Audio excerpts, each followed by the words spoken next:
All right, welcome to our March St. Patrick's Day 2026 watershed meeting. No place I'd rather be. So I want to call this meeting to order and stand for the Pledge of Allegiance. And the flags move. Flag's over here now.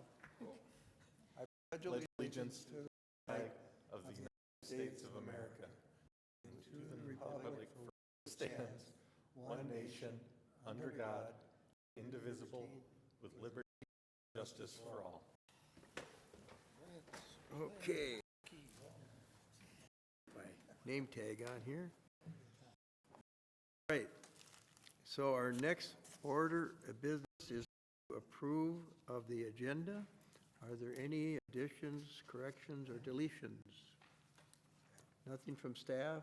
Nothing? All right, motion made by Manager Boyle, seconded by Manager Burnett. All in favor to approve the agenda, say aye. Aye. Opposed? Motion carried 5-0. Next item is public comment. Is there anyone here who wishes to address the board on an item that's not on our agenda or the consent agenda?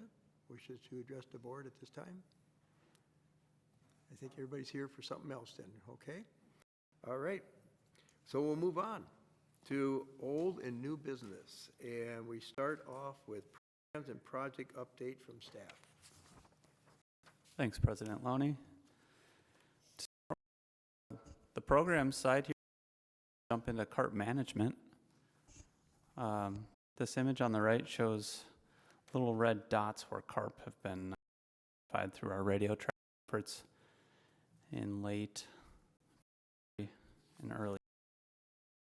We attempted underwater removals over here on this northeastern lake in February without success. We used our underwater speaker to help move carp over the about a week and cooperated. I have crew draw where several moved from towards that northwestern corner of the lake that is favorable to commercial netting. Commercial netters, along with WSB, stained carp on March 2nd. We removed a total of 18,500 pounds of common carp. There's a little delay in the live haul truck where these carp will get to market. They're moved closer to the launch to help prevent worries about ice conditions. So it was quite warm during this event. So there was concerns that if they kept in this location that it could be difficult to remove. They were moved closer to the launch. We had 12 radio tags captured in the net, including many tags and ones from Upper Prior Lake. So we're seeing, this movement that we see from prior to spring. So we've been seeing dynamics, and it's catching a lot of carp is really interesting from a data perspective. We get a lot of information from where from. So overall, happy with the results here in Spring Lake. This puts us quite close to our removal goals. We're not there yet, but we're close. So this is big. Manager Boyles. Is that a couple hundred carp this amounts to? Thank you. Couple hundred. Oh, quick math. I wish I could do that. Well, I figured 20 pounds a piece. Yeah, we were averaging probably 6 to 7 pounds per carp. Is that what it is? And their favorite music? Well, this was that. They were not using the favorite. They wanted to drive away. Thank you. Manager Topher wants to say something. Jeff, the carp with the pit tags, do they get out of jail free so we can use them again to spy? The radio tagged carp all got put back. Pit tagged carp got sold to market.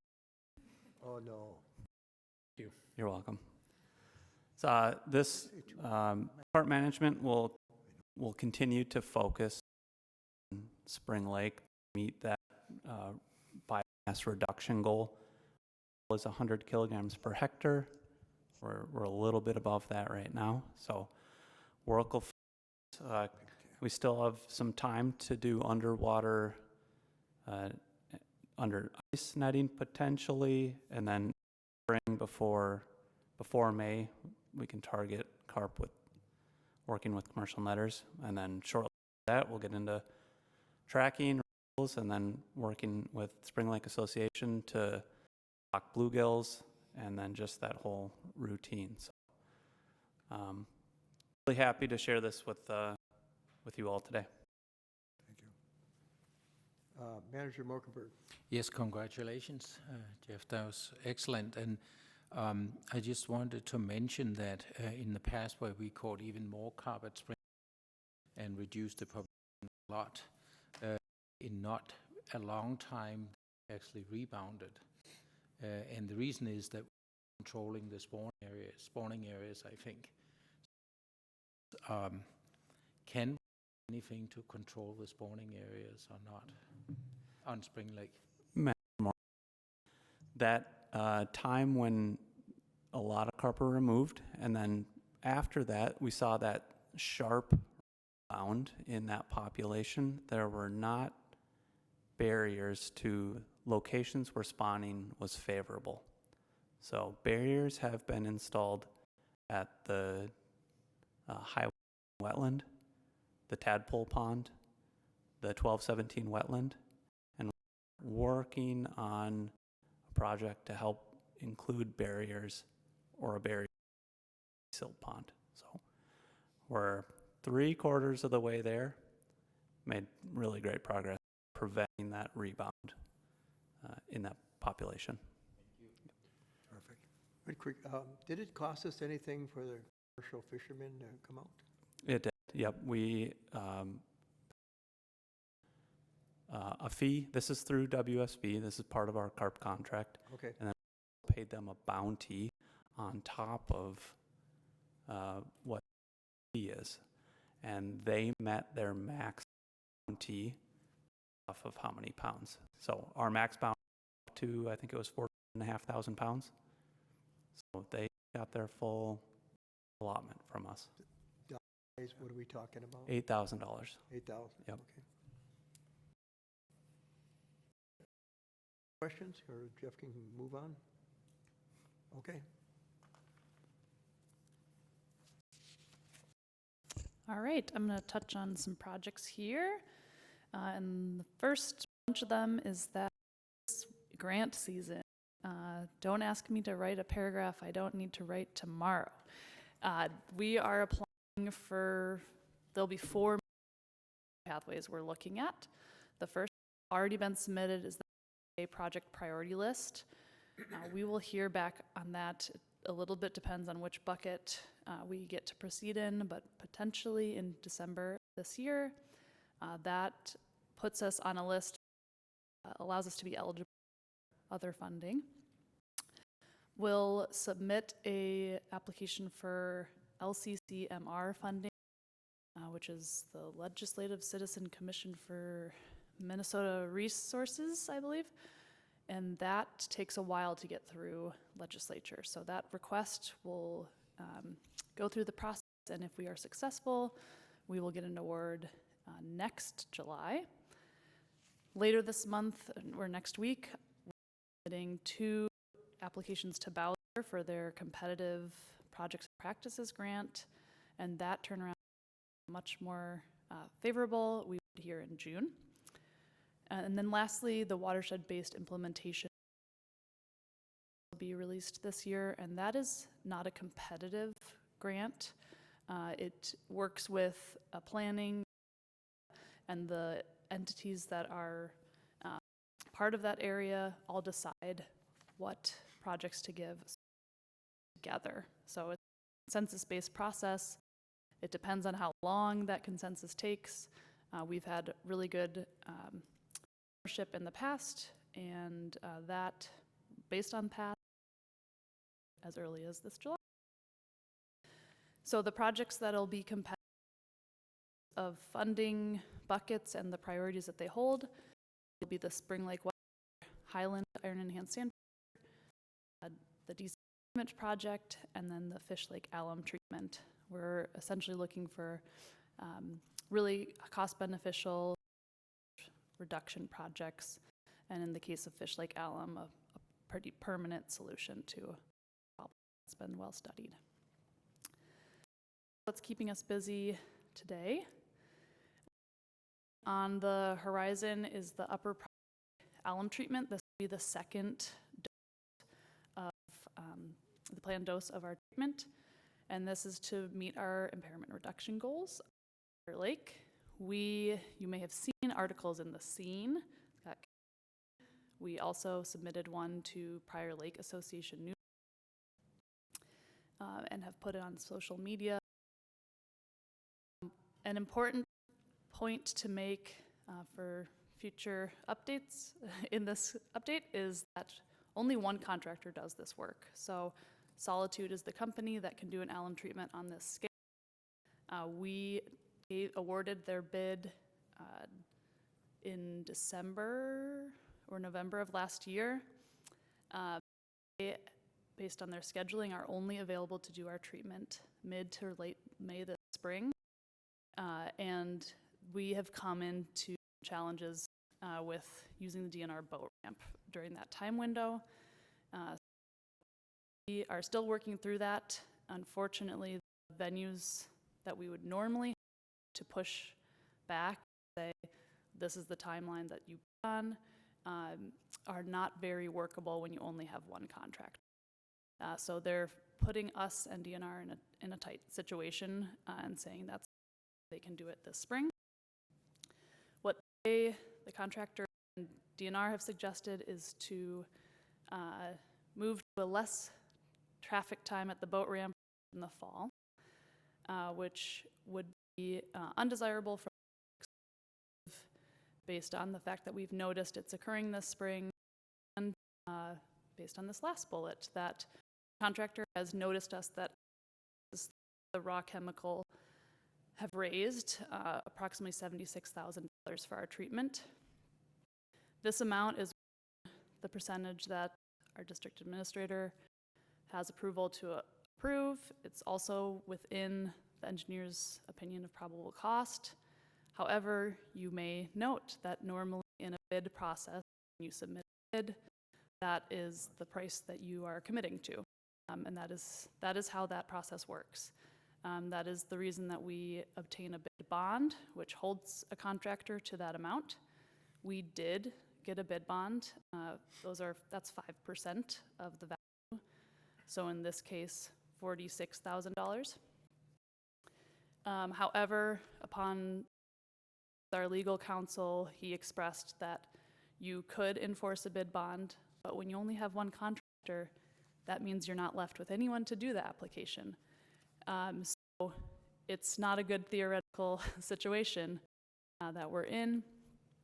I've talked with the contractor on where that increase is coming from, and I've been informed that they do not mark raw chemical prices at all in their quote, and their supplier did not honor their quote. So they expressed that it's the first time in over 300 treatments they've had to do this. Our project is impacted in Nebraska. So that is another situation that is within a realm of very reason given the project, what we expected for the project, however not favorable for what we like to see in contractor relations, and it gives another reason the district is interested in treatment as soon as possible, because we don't want to put ourselves at risk of further increase. I'll pause here for commentary and questions. Emily, I'm clearly one contractor. There are other people that do treatments. What puts us in a source position, people like PLM, Lake, or other people that are available, so I'm just looking and not question the diligence that's gone behind the selection. Anne, would you field that? Mr. President and managers, so other contractors that do elements, but an item, but a much, much smaller scale. So places like PLM or Lake Restoration, we sent them the bid notice, but not bid because they don't have barges large enough to execute this treatment. They have smaller vessels, take them a much longer time to do an alum treatment for Upper Prior Lake. So we are kind of in a tough spot in that way. We did try to reach out to the known applicators in the area, however, didn't have the equipment to do a treatment. We've seen this in other watershed districts as well, that they can't execute a really large lake treatment like this. Thank you. Question, where's this that we had the bid? So the Solitude itself is a national company, but the folks that do the alum treatment, They're from Nebraska. formerly HAB Aquatics, and Yeah. they were purchased by Solitude. Yeah. Actually, they would compete with Solitude on these sort of applications in the past, acquired and competed together. So is there, I mean, in other states, are there other companies somewhere? Or are there just interest in this? No, and they are actually completing these applications nationwide. So. Wow. Okay. Sounds like we're between a rock and a hard place here. Our legal counsel's unofficial recommendation was to start a publicly organized alum company, so. Frank? Stupid, very likely, but cost is not likely to go down. This is not transportation necessarily. They've been vague, haven't they, on real source is? Haven't they? As specific as they can, that elements, and there's a crude oil in Florida where they get setting those rates, but we don't know. Described as a volatile market. They've said that they would honor this raise even if we were to complete in fall, but my and legal counsel's concern is the bid should have been honored as well. So it is really just taking their word. And putting it off a year. We could do that, but we would be in the same situation. We're not sure what the market prices would be True. then. Yeah. Thank you. So this, there's nothing to vote on today, but I just wanted to bring this to your attention, and we'll keep you informed as things sort out. Our most favorable outcome would be that we can work with DNR to have some flexibility, complete this May, and get through this hurdle. This is the only alum treatment we expect to do on Upper Prior for the foreseeable future, so it's not like we need to come up with a recurring solution here. Emily, one question. Is it alum prices have raised? Is there something in our contract that says, yes, you can get an increase? No, there is not that language. And so you say, no, here's your bid, you're supposed to do it. Are they saying, no, we're going to pull out? Yes. Yeah, they would say, well, you can enforce your bid bond, but then still aren't going to your alum. So. Yeah, they wouldn't bid again. Yeah. Mm-hmm. They would lose $46,000, but that's a lower amount than, and we want an alum treatment, so, yeah. Wow. Dangers of only having one bidder. Yep. Any other good news? Is that it? That's all my updates. Right? That's how Okay. my Monday went. Any other questions for staff at this time? Okay. All right. Now we're up to a 20 plant survey presentation. And I believe it's Blue Water Science. And Mr. Blue Water's here, Steve McComas.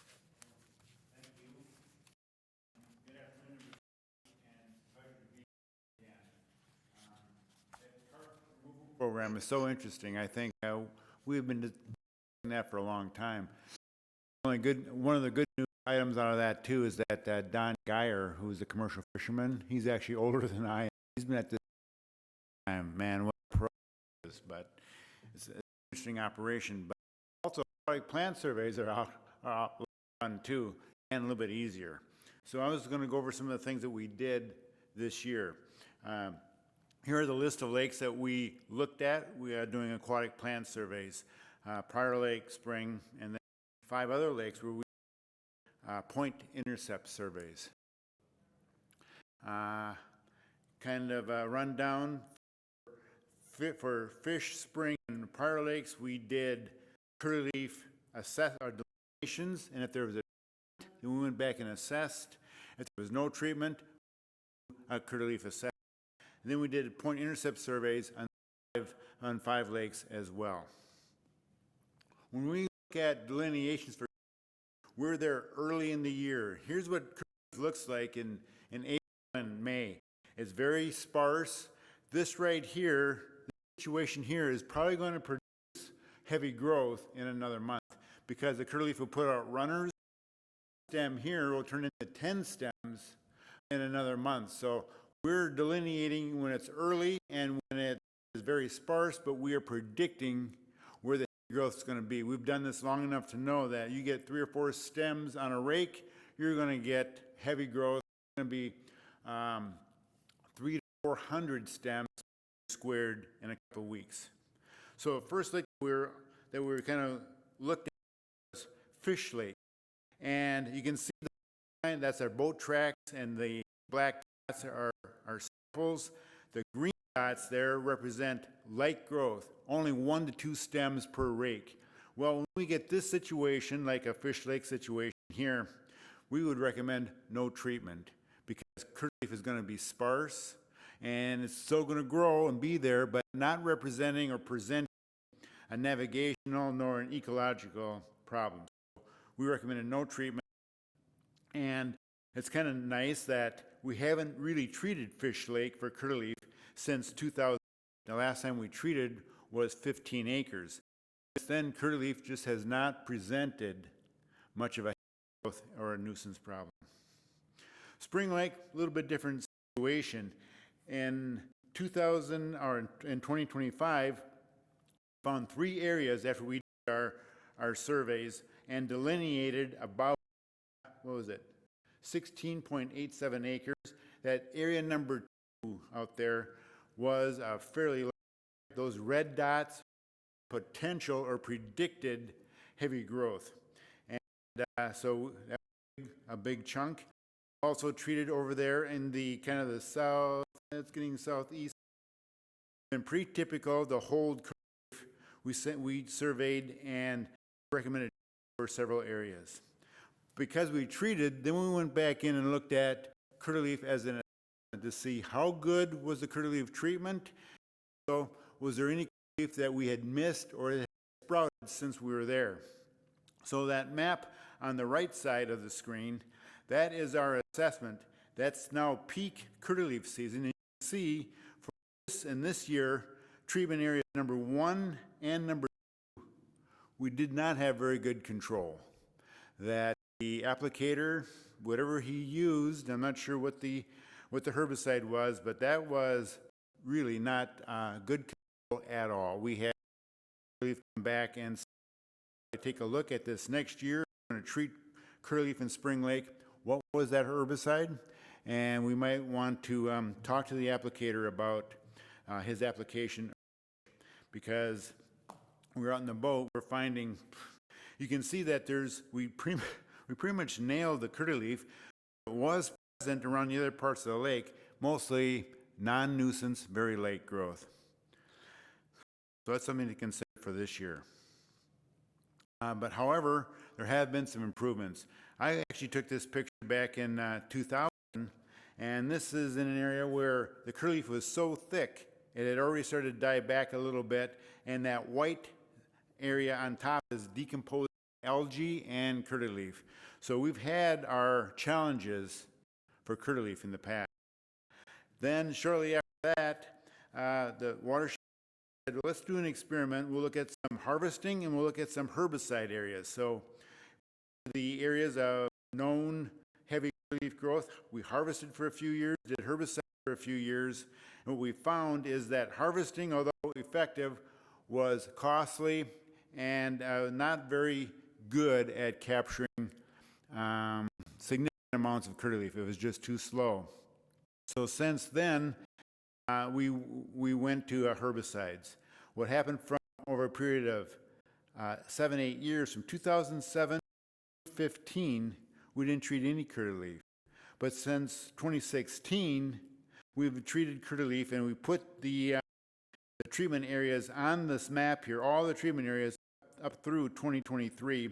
You can see that it's been pretty persistent in these same number of areas over time. Not much curlyleaf in other parts of Spring Lake. From 2000 all the way down to 2025. Indicating our years that we didn't really use herbicides, and the yellow bars represent years when we did use herbicides.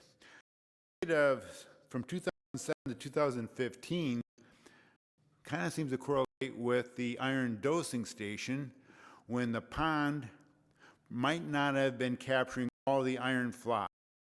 And we're finding that a lot of times iron can inhibit curlyleaf growth in a lake.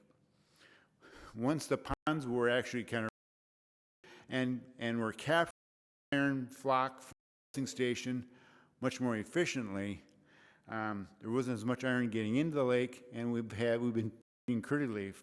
So the pond is working just fine for dosing the incoming stream. We kind of have a benefit there for a number of years, it appears. Kind of a surprise to us, in 2021, we had our first observation of milfoil and acres in 2021. In 2022, we treated a couple times, treated a total of 19 acres, 14 acres in June, and we did 5 acres in August. And we had pretty good control from that herbicide application in 2022. In 2023, there was mostly light growth of Eurasian water milfoil. It had been taken over the lake, it appears. And in 2024, we only treated a half acre. The rest of the area around the lake where milfoil was present, Eurasian milfoil, it was relatively light growth. In 2025, we didn't really feel we had to treat at all. You can see at the green dots in June on the left side map there, a few spots of Eurasian milfoil.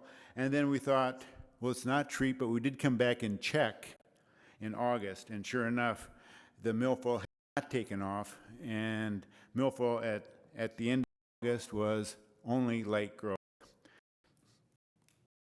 Here's a Spring Lake summary for treatments over the last few years. And 2023, no treatment. We've also looked at Prior Lake doing a similar type thing early in the spring. This was April 11th last year. You can see that we circle up about 31 acres to treat, mostly in Upper Prior. Lower Prior had a few dots, projected heavy areas of heavy growth, but we didn't treat.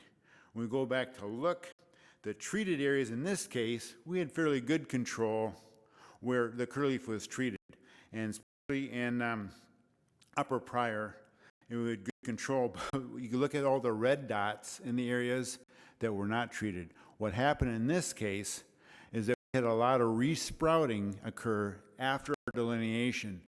the challenge, you have to, in our standards are that you have to treat before the water temperatures hit 60 degrees. At 60 degrees, lake water temperature, native plants start growing.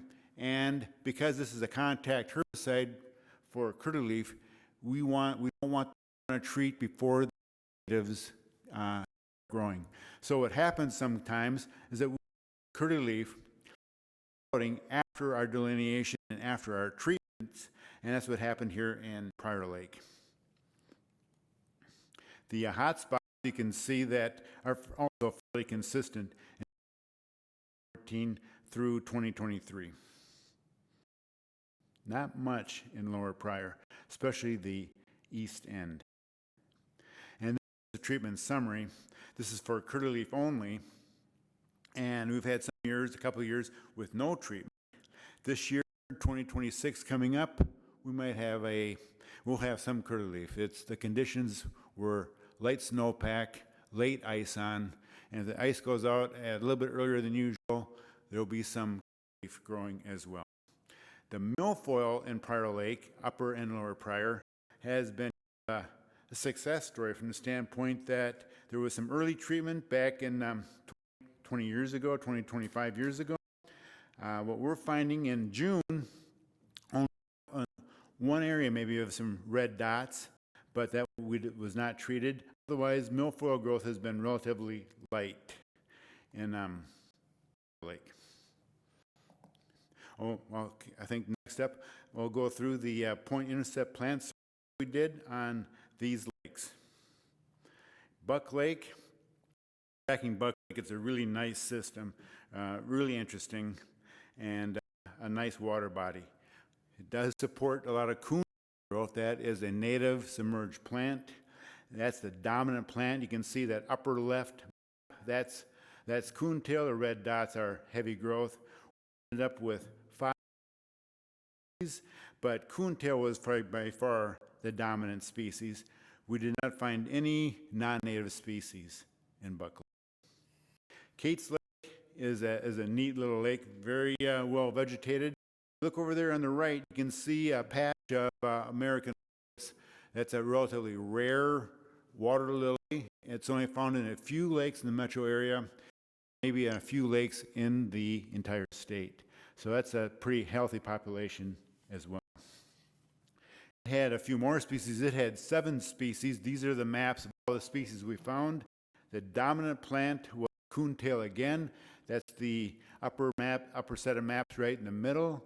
And if we look at, there's Eurasian milfoil was also present in Kate's Lake, and the American lotus is up there upper left, which is a pretty healthy population, pretty well distributed around the lake. Prior Lake, or Little Prior Lake, had some duckweed on it. It's about 95% duckweed, and this picture was. It's a lake, it's shallow. It's going to support a lot of submerged plant growth. In this case, it had a total of 8 species, so it had a very good diversity. The dominant species shown here, once again, is that dominant plant. That upper map upper left is a lot of red dots. It was by far the dominant plant. We didn't see any other non-native species. Spring Lake, we had a chance to do a point intercept survey in Spring Lake, and that was interesting and fun. You can see we have put a very small grid on this lake. We sample a lot of plants. In Spring Lake, we had 16 different species. That's diversity, and the dominant plant was coontail. And the coontail map is shown over here on the upper set of maps on the right-hand side. A lot of red dots, especially in that southwest part of the lake. That's been a pretty fertile part of the lake for a number of years, for a long time, and holds a variety of different plant species as well. These are mostly native plants right here. We didn't find much Eurasian milfoil, and we didn't find any curlyleaf pondweed on this survey. 6 plant species, and that's been species have increased probably since 2019, and we're up to 16 species in 2025. That's what this chart shows. In terms of percent coverage of the aquatic plants, you'd like to maybe shoot for, as a goal, 40% coverage of aquatic plants. What we've found is there's a good correlation between 40% coverage and clear water conditions. The aquatic plants, when they have that type of coverage, often are able to suppress the plants can remove phosphorus from the water column. Attached algae growing on these leaf surfaces that will take phosphorus, help keep the water clear, lower the phosphorus concentration.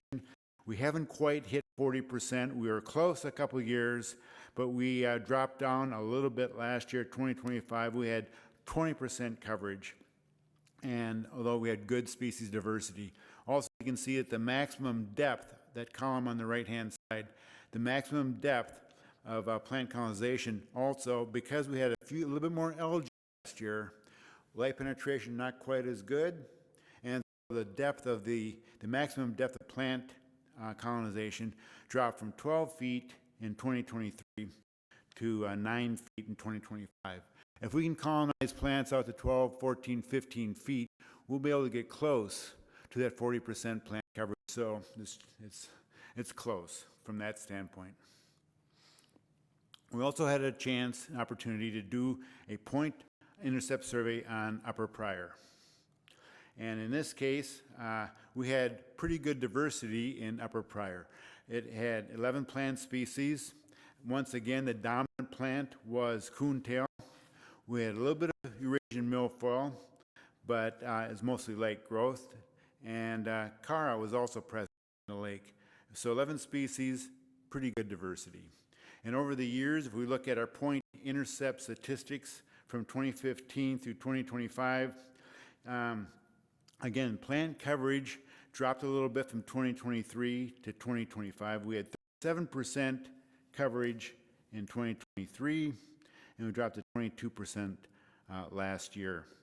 The observed maximum plant depth, which is a nice kind of characteristic, a benchmark, dropped from 13 feet to 12 feet, but certainly an improvement compared to look at 2015 and 2018 when plant species growing depth was only 6 to 8 feet. So we've improved the growing depth, and the water quality should probably follow that as well. And alum probably has had some real positive impacts, clearing up the water, allowing us to get to a deeper colonization depth.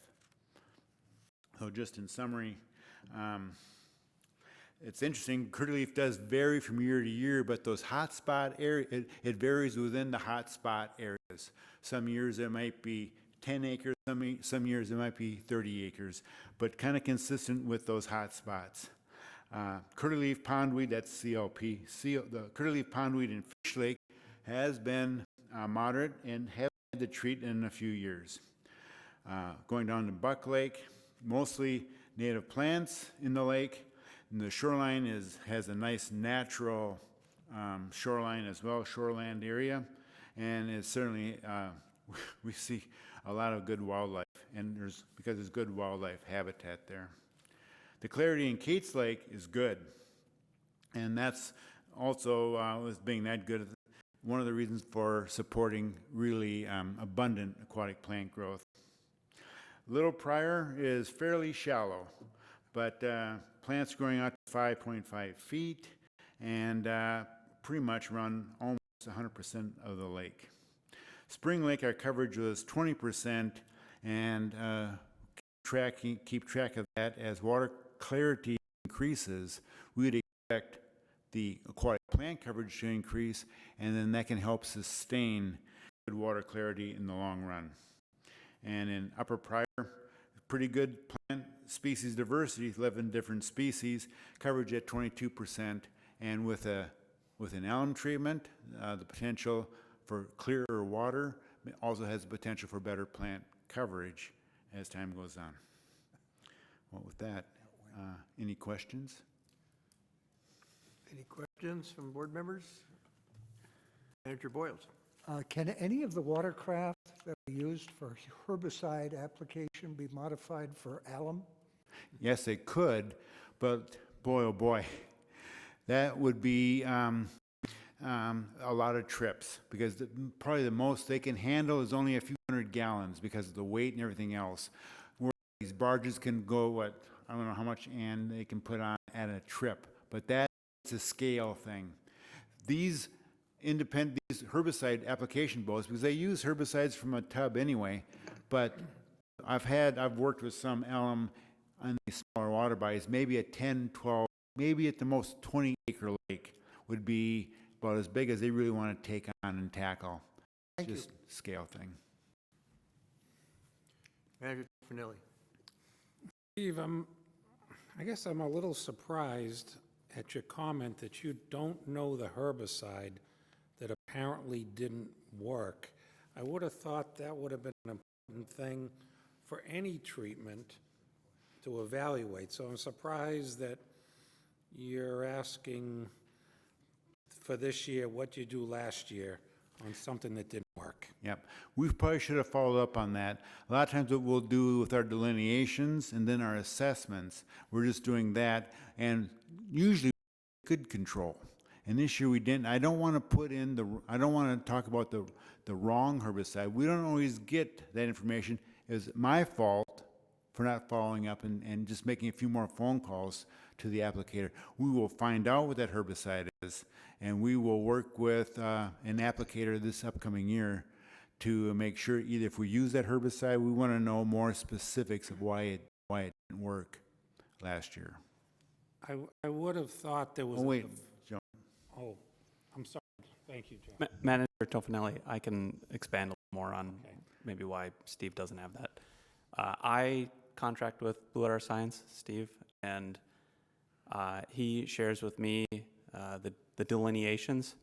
I take those delineations. I then acquire DNR permits. I contract with the herbicide applicators, and then I coordinate with Steve afterwards to get that post herbicide application assessment. So that's really information that's flowing through me. So I didn't, that's on me not sharing that with Steve. The chemical that was used in Spring Lake was diquat. It's a chemical that we've used for probably 7 years, pretty consistently.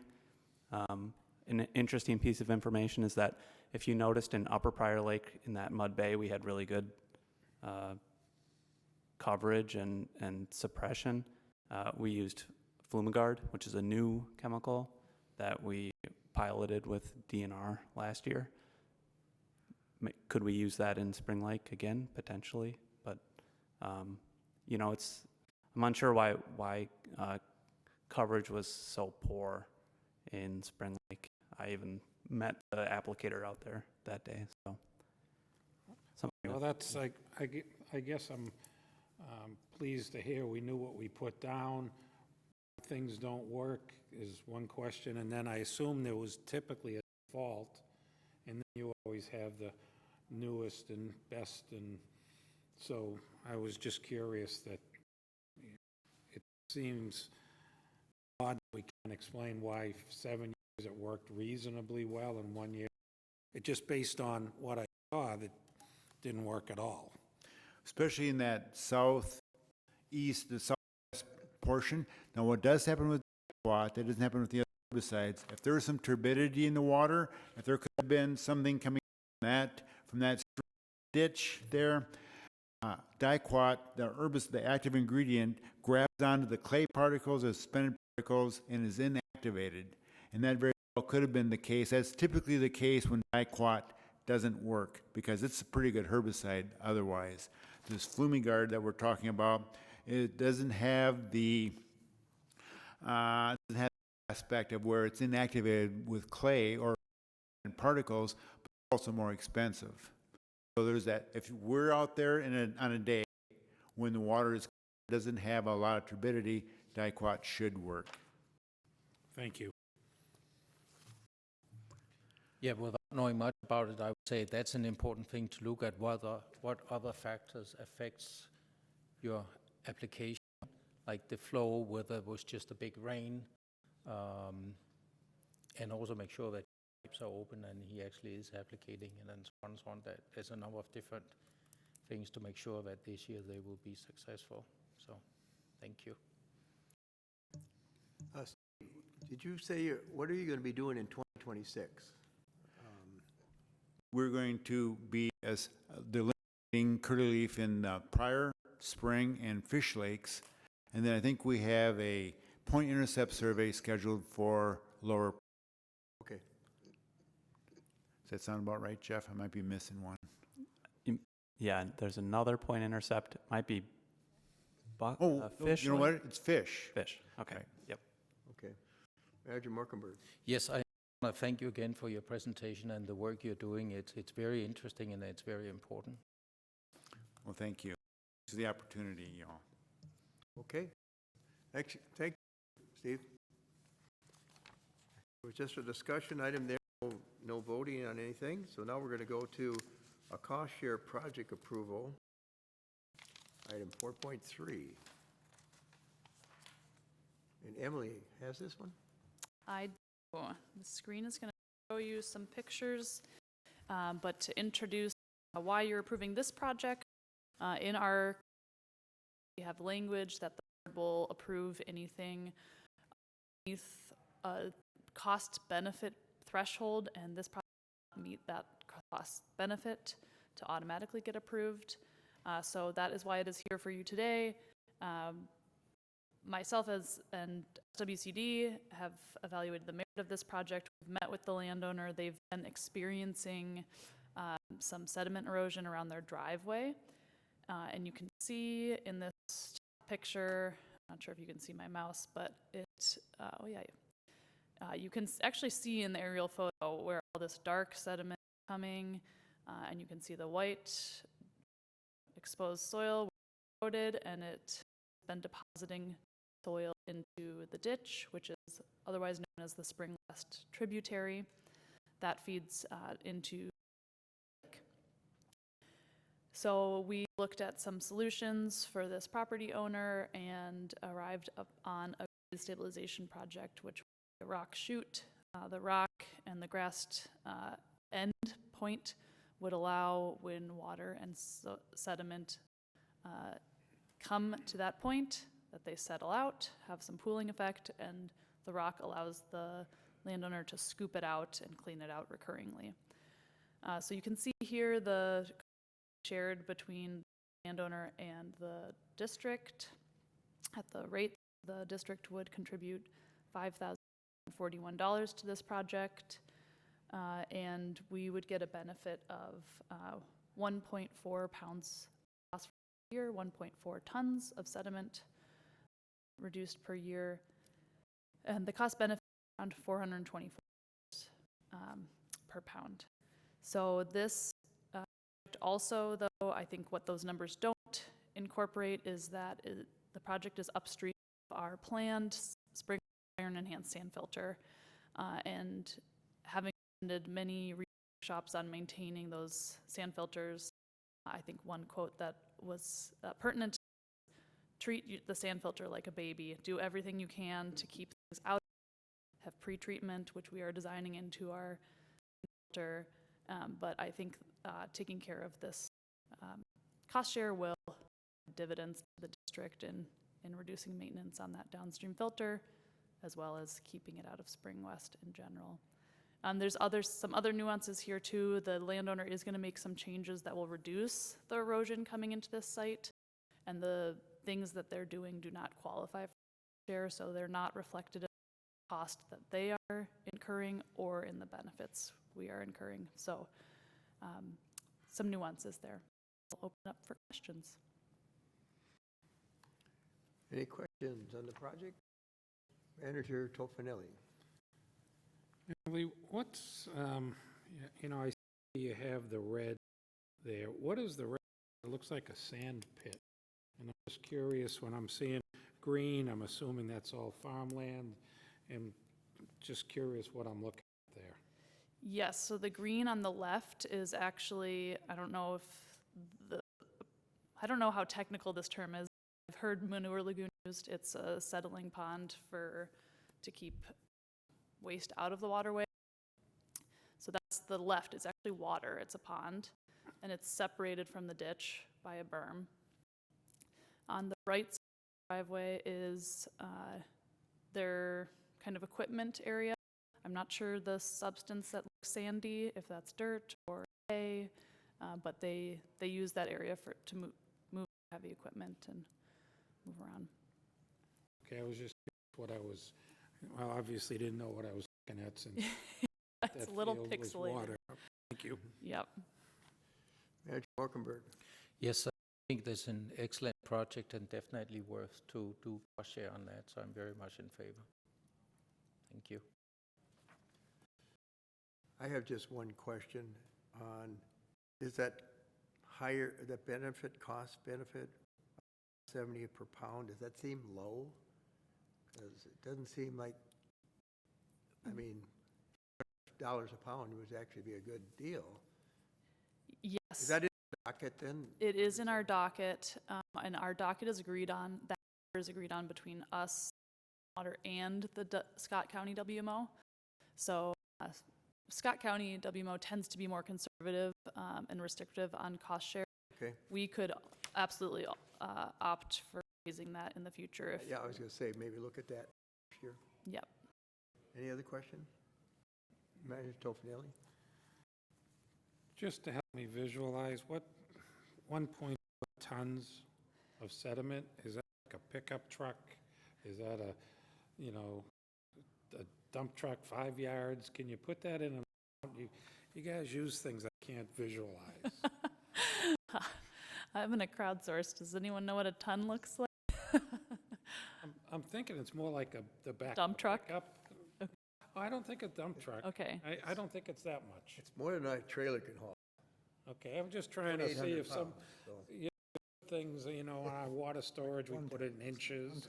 Or you give me gallons. I can't even envision. I was just curious. Feel lucky acre haven't mentioned. Okay, fair enough. I'll do some homework on that, on what that looks like. You don't want to. Oh, I really want to know. Thank you. Okay, if there's any other questions, I do need a motion to approve the Kruger grade stabilization cost share project. Approve the Kruger Grade Stabilization Cost Share Project. Second. Okay, motion made by Manager Morkenberg, second by Manager Tofinelli. Any more discussion on the motion? Not seeing any from the board, so we ready to vote? All in the motion, say aye. Aye. Opposed? Motion carried unanimously. So now we're going to go to an alum quote, or a solicitation of an alum quote. Yes. In contrast with our previous discussion item, this project is very small. We are looking at using impairment to Fish Lake by treating that is just off 200th Street. Initially, the project was proposed to be an excavation, and after we did some testing, we found that in the pond was actually, and so it would be the best approach. Luckily, in this case, the pivot is going to save us money. So an treatment is estimated somewhere around $5,000. The excavation was anywhere over $40,000. The low cost, $5,000, we don't need a board motion to seek quotes. We're going to go out for direct quotes. Alum treatment will be applied to services. So what we're seeking today is approval to enter into a contract once we receive a favorable quote, just to reduce timeline restrictions. So with that, staff would recommend to motion authorization of the solicitation of quotes for the 200th Street Pond alum treatment and for the district administrator to enter into the contract in an amount not to exceed $10,000 with any further non-substantial changes on advice of council. And further, the board would authorize the administrator to enter, to repeat. So Okay, motion Oh, made by Manager Boyles. Second by Manager Morkenberg. Any discussions on the motion? Manager Tofinelli. I'm assuming Manager Finelli, please go ahead. You would like to change the motion before you vote. Okay, I just forgot, the last sentence is not adjudication, it is authorizing administrator to enter into change orders, which would not exceed $1,000 or 10% contract. So, not to exceed, okay. thanks. Who made the motion? I did. Frank, you want to, I'll accept the amendment. you accept that amendment? Second, Chris, okay, so that motion is amended to reflect what Emily just said. Okay, so now Manager That's Tofinelli. question, yeah. That answer your I'm, question? I'm happy to say I didn't get my question. Yes, I know. I'm assuming we're not in a position to sole source. We'll have multiple bidders on that, or is that a bad assumption? And I don't know if you want to talk about. Sure. Mr. President, managers.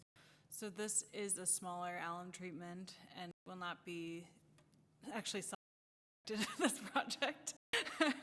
But we did reach out to PLM, who's helping us quote it out. It's a much smaller quote. We can send it to Lake Restoration or other smaller applicators if you to. But we've been working with PLM kind of preliminarily. You saw the need to put in the solicitation for a bid. I was wondering, is the same format we use on the alum treatment we're doing on prior?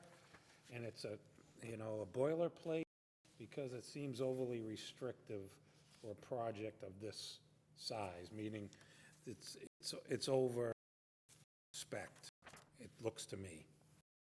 Yeah, some of that was probably administrative simplification. We already have our package pre-assembled for this type of project for a more competitive lane, but we don't necessarily need to go that route.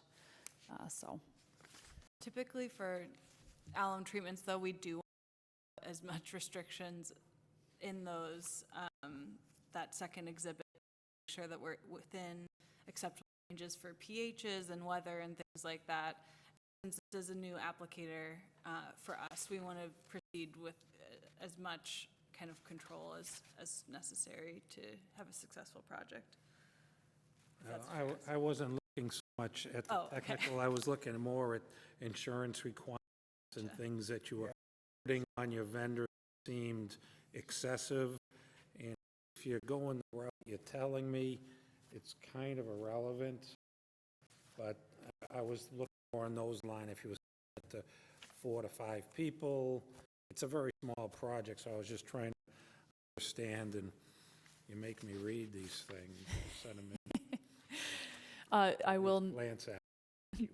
I will. This had to go in the packet before our legal counsel could look at it, and he did make a comment on the insurance and changing it to more appropriate. Further questions for me? How big is this area, I mean, acreage-wise that we're looking at? It's only about a 0.2 acre area. 0.2? 0.2. Very small. It's tiny. I think we could go out there and throw some stuff. Talking about 40 gallons. Okay. So, Oh, I thought I saw 36. yeah. yeah. Yes, you're right. 36. Well, I'm kind of excited for this project because I think we'll probably, if it works and does a good job, there's plenty of other wetlands that could come to mind that might be a good way to reduce some of our phosphorus coming into the lakes that we haven't taken into account into our phosphorus removal. So, this works, and talked about it in our one wetland over there being developed. So, yeah, I think it's a good test. I agree with Benelli. I thought it was a little bit overboard. 0.2 acres. You would know. I just go. I depend on you to bring those things up. Yeah. So anyway, okay. Is there any other questions? We do have a motion that was made and seconded. Yep. So all in favor of the motion, say aye. Aye. Opposed? Motion carried unanimously. I think we're at the point for the treasurer's report from Manager Muckerberg.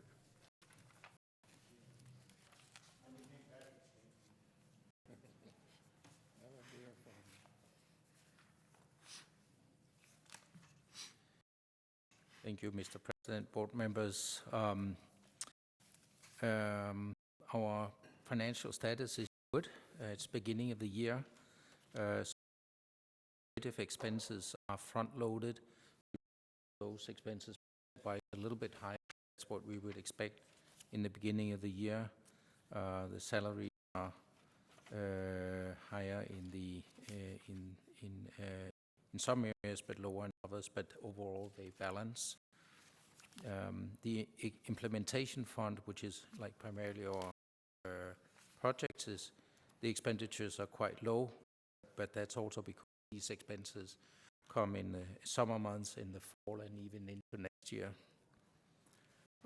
As you can see when you look at our treasurer's report, that we have a large cash reserve, and that's in anticipation of paying the construction pay request for the Swamp Link and enhanced sand filter, and that's coming up actually in our claims list today. I believe it's 355,000, and we are also expecting we also have cash for the probable alum treatment per late spring. The question is, how much do we have an estimate of that amount? Now, I know you mentioned that it could go up by 76K, but what is the amount there approximately? Yeah. Yeah, the contractor is around $98,133. So that doesn't include consultant fees, but really. Thank you. And when you look at the PLOC operation and maintenance fund, you can see one of the levels is getting lower, and but that's also because we are waiting for our PLOC cooperators to pay their expenses, and they are coming into us, and we are also putting in our PLOC operation payments for this year. And once that's in place, the funds should be. The cash flow, if you look at that, you can see things illustrated in the cash flow as well. And given this, we may not some of the certificates of the deposits when they mature in the second part of the year in order to maintain adequate cash flow.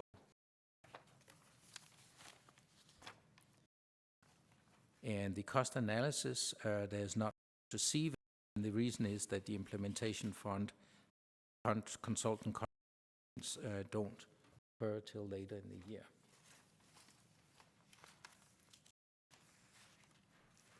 And so overall, we are in good standing. Any questions? Any questions? All done. A lot of numbers there. Yeah. Oh, good. Yeah. Okay. I think you will go through the report as well. Yeah. Mhm. Thank you. Yeah, so the next item, item 5.2, revised financial report for the year end by Administrator Giese. So President Loney and managers, so the district operates on a cash basis for at year end where we switch over to accrual. So cash basis accounting means that we don't recognize those until we've actually physically paid out the cash. Where on accrual basis, we recognize the expense when the activity occurs. So once again, most of the year we're on a cash basis, and that's why you always kind of see almost a 1 month lag in a lot of our expenditure activity.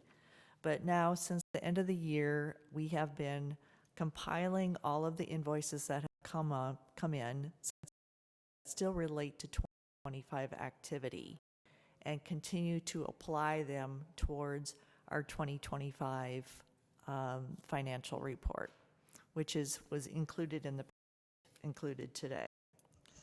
So we needed to do this for the audit. I also felt it's just a really good opportunity for the manager to see where we blend year end as it relates to the budget. So, and then just this afternoon, as I was putting together my talking points, I realized that the financial statements in the package reflect the construction pay request for the Swamp Lake Iron and Hand Sand Filter included on the in the claims list. But once again, the work that was associated with that pay request all happened in 2025. So I've relayed that information to the accountant. We will be making another further adjustment to our year-end financial statements, and I'll try to qualify my in that light. So in the statement that was included in your packet, it would show that the district revenues exceeded district expenses for the year by about $250,000. Now, with the inclusion of that pay request for the Swamp Lake construction, at year-end, we'll have district expenses greater than district revenue by about $100,000. Now, our budget was based on the assumption that we would use $1 million of our budget reserves last year, where now we only spent $100,000 of our budget reserves. So that's a good thing.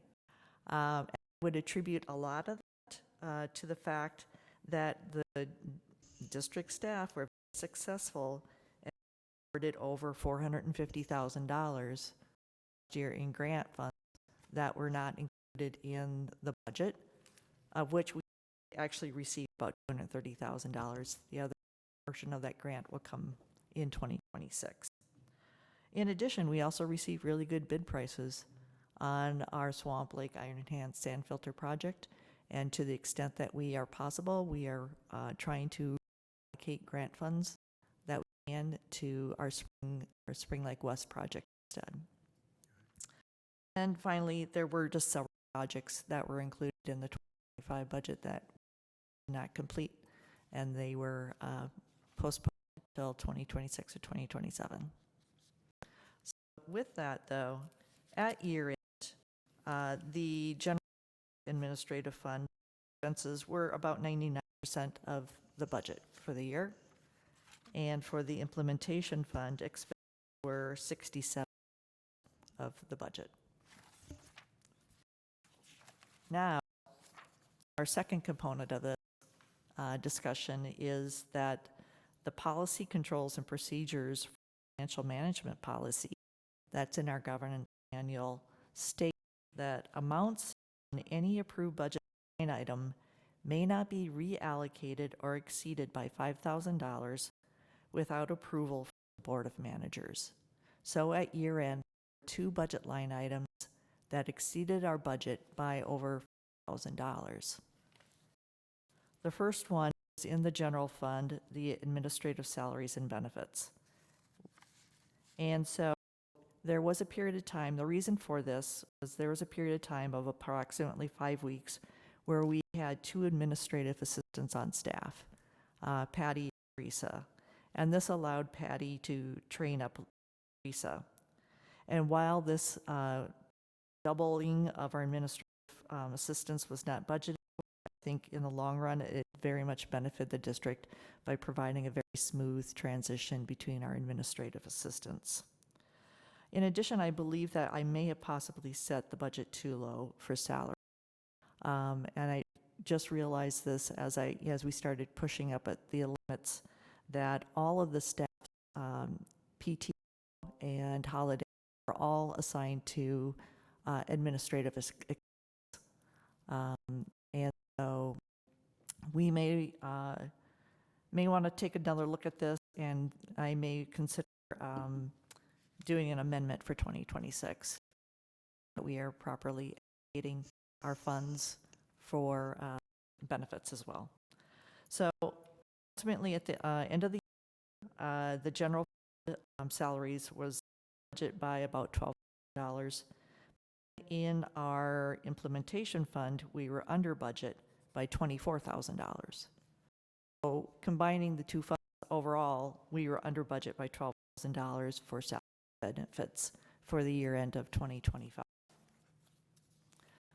Our other budget line item were over $5,000 related to our BMP and easement inspections line item. And this is the line item where we've retained Scott Soil and Water to help us kind of work through some old outstanding easement violations. In addition, we received a unique request last year to terminate an easement. And, you know, we also investigated some additional amendments to easements. So we, after a few iterations, I feel like we have our better processes and protocols in place. It's important to note that Scott Water also helps us with our permitting and compliance budget as well, those services. So where we were over budget on easements line item by $12,000, we were under budget on the permitting and compliance budget item. So basically netting out. So really it was a switch of putting more time into BMPs and less time into permitting, still resulting in Scott Soil and Water providing services within agreed upon budget value. So staff is making a recommendation to approve the year-end budget line item expenditures that the 2025 approved budget by $5,000. Make that motion?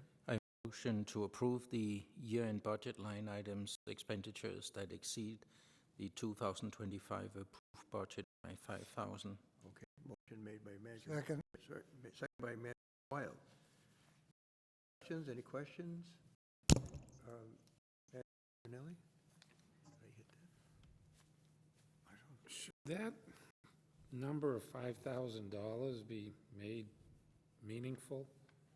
As it seems very low for this type of spinning our wheels on things that we shouldn't be. Manager Tofinelli, I couldn't agree with you more. It's the reason why we need to update our governance manual so we can change some of those dollar values. There you go. There you go. Bingo. That hurt. That hurt. Just a little bit. Manager Mortenberg. Yes, so our general fund, 95% of the budget, which is good, and the implementation fund was 67%, which is also good. And but if I'm correct, I believe that compared to the last years, we actually used more of our implementation budget because we had all the projects that had made a big difference. So I feel it's a good thing that our implementation fund expenses were higher and we get good results like we did. Then we say, let's go for it. Why afford it? So. Markerberg, I agree with that also. I mean, our goal is to do the work that we include in our work plan for the year in the budget.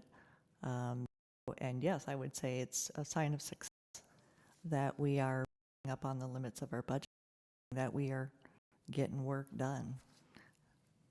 We were very successful again in securing grant funds to help us, our tax dollars wisely. Go ahead.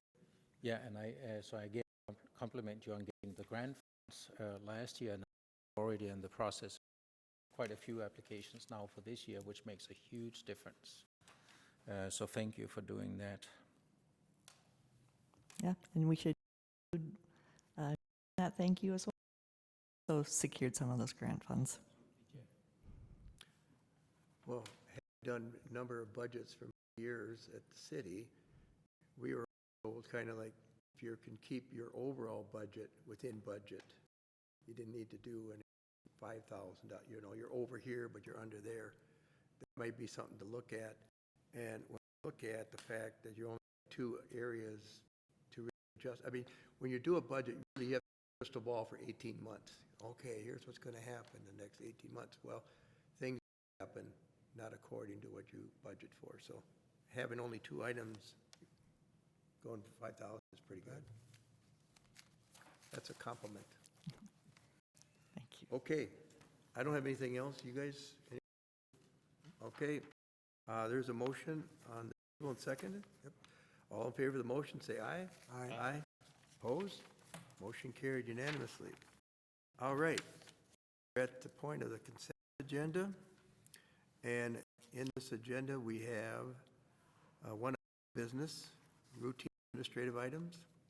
And we have meeting minutes of February 17th workshop, meeting minutes of February 17th board meeting, claims list, purchase card expenditures, resolution 26412, PLOC MOA emergency fund transfer, and resolution 26413, DCMR grant application, and resolution 26414, authorization to transfer funds to the JPA/MOA Operation and Maintenance Fund. Is there any other consent items want to be removed or not? Okay, let's read the consent item. All in favor of the motion to approve the consent, say aye. Aye. Opposed? Motion carried unanimously. And now, Who made that motion? Christian made the motion, right? On this consent agenda? Move to approve the consent agenda. Who seconded? Somebody over here? We both went to sleep over here momentarily. Okay, I seconded. Okay, good, thank you. I didn't hear him, so you're not. Losing it totally? I thought I heard somebody, but could have been a mouse. You never know. All right. It is- Upcoming meeting and event schedule, Frank. Let us know what's Yeah, going to happen in the next. Absolutely, I would love, and I'll make it quick. The CAC will be meeting Thursday, March 26, 6 p.m. in the Prior Lake City Hall here, of course, in the Wagon Bridge Conference Room. Board of Managers Workshop meeting will take place Tuesday, April 21st, 4 p.m. in Parkview, which is the conference just across from where we sit right now. The board will actually conduct its monthly, same date, Tuesday, April 21st at 6 p.m. in these council chambers. And finally, there will be a joint board CAC tour and meeting Thursday, May 28th, 4 p.m., leaving from City Hall. Meeting is actually at 6 p.m. First Foundation, 3884 Fountain Hill. We have restricted capacity on buses, et cetera. Are we taking our own vehicles, or haven't we? Manager Boyles, I don't know that we have made a determination yet on Okay. whether we have availability to accept participants besides the CAC and the board. At this, I think it is just the CAC and board based on the bus space, but I can confirm that. Just in case someone calls. Yep. Okay. All right. Thank you, Manager Boyles, on that. And now, the point of adjournment of. Is there a motion? By Manager Tofinelli. Second. Oh. By It Manager should be. Burnett got that one. You did. Yeah, okay. That's appropriate. I know. He was listening. Okay, all in favor of the motion, say aye. Aye. Aye. Opposed, motion carried, and we are adjourned at 7:20. Thank you, everybody. What Good is night. it? What is this? Oh, wait a minute. We do have one other item. It's Manager Burnett's birthday today.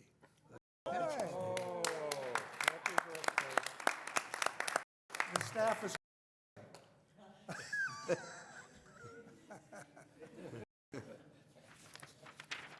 Thank you. How old